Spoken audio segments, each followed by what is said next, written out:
Selamat datang di Scholarship Series. Di video kali ini kita mau bahas terkait dengan pertanyaan-pertanyaan yang sering ditanyakan oleh beberapa interviewer ketika di tahap wawancara. Either itu wawancara LPDP, Fulbright, HS, atau bahkan scholarship lainnya. But based on my personal experience as someone who received 2 scholarships, pertama USAID Prestasi untuk melanjutkan pendidikan master di Lehigh University Bethlehem, Pennsylvania, dan juga LPDP untuk melanjutkan program PhD di salah satu kampus ini. Saya akan nge-reveal beberapa pertanyaan yang sesuatu yang harus diperhatikan oleh para calon awardee. Pertanyaan yang pertama itu ada tell me about yourself. Tell me about yourself ini menjadi pertanyaan yang paling sering ditanyakan oleh berbagai pemberi beasiswa. Pertanyaan ini, siapa diri teman-teman, apa yang sudah teman-teman lakukan, apa yang sedang dilakukan, dan apa yang ingin dilakukan di masa yang akan datang. Jadi struktur untuk menjawab pertanyaan ini yang pertama itu by telling your full name, contohnya seperti ini kurang lebih. Nama saya Aula Andika Fikrullah Harbal. Saat ini saya sedang bekerja di sebuah perusahaan X. Saya menangani bidang X dan saya melayani bidang Y. Saya graduated di program X dan ini related dengan pekerjaan yang akan saya lakukan dan apa yang ingin saya kerjakan di masa yang akan datang. Itu terkait dengan pertanyaan tell me about yourself. Dan pertanyaan kedua yang kerap kali menjadi momok menakutkan bagi orang-orang ketika memasuki tahapan wawancara adalah, dan siapa kamu di 5 tahun yang akan datang? So, ini sangat perlu analisa yang mendalam dan juga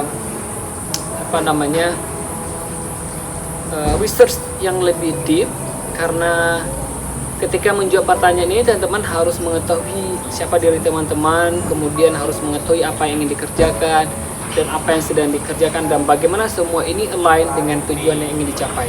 So it's really important for you to know who you are dan lain sebagainya. Dan pertanyaan ketiga yang acap kali ditanyakan terkait dengan research, if you are willing to pursue your PhD, either itu di dalam negeri maupun di luar negeri. Nah, biasanya topik researchnya seperti apa, sampel researchnya siapa, dan scope researchnya sebesar apa, dan the most important one I think terkait dengan research itu metode apa yang akan kira-kira dilakukan untuk menyelesaikan permasalahan dan apa output yang hasilkan dari research itu. Contoh, ketika saya melamar beasiswa kemarin, research yang ingin saya lakukan berkaitan dengan science dan STEM education dan how technology can help to increase and to motivate students and kids untuk mempelajari STEM dan science, dan mempertimbangkan science ataupun STEM sebagai career goal dari mereka semua. Dan ini terangkum jelas dengan my previous experience, pengalaman yang sedang saya lakukan sekarang, dan bagaimana program PhD align dengan itu semua. Dan yang tidak kalah penting ketika ada berbicara tentang research juga di perkusian untuk program PhD, teman-teman harus tahu profesornya siapa dan apa karakteristik profesor dan bagaimana si profesor itu membantu research teman-teman semua. Kemudian juga ada kemungkinan untuk ditanyakan apakah kamu sudah menghubungi profesor ataupun calon advisornya atau belum. Untuk ini silahkan teman-teman berkata jujur. Kalau memang sudah, sampaikan bahwa sejauh apa sudah percakapan antara teman-teman dengan calon advisor. Dan kalau belum juga sudah sampaikan kenapa belumnya gitu. Tapi effort apa yang dilakukan untuk mendapatkan itu. Jangan sampai, saya belum menghubungi profesor dan saya juga memang tidak berniat untuk menghubungi unless saya sudah dapat beasiswa. Itu terkesan teman-teman lack of motivation. Tidak ada inisiatif untuk melakukan itu. Dan yang terakhir yang menurut saya penting untuk dilakukan adalah bagaimana program yang teman-teman apply itu bisa membantu mencapai goals yang diinginkan. For instance, how LPDP can help you to achieve your dreams, and how particular university and advisor can help you to what you want or you desire. Ini sangat penting. Jadi teman-teman di sini bisa merincikan visi misi dari pemberi beasiswa, juga dengan visi misi yang ingin teman-teman capai di masa yang akan datang.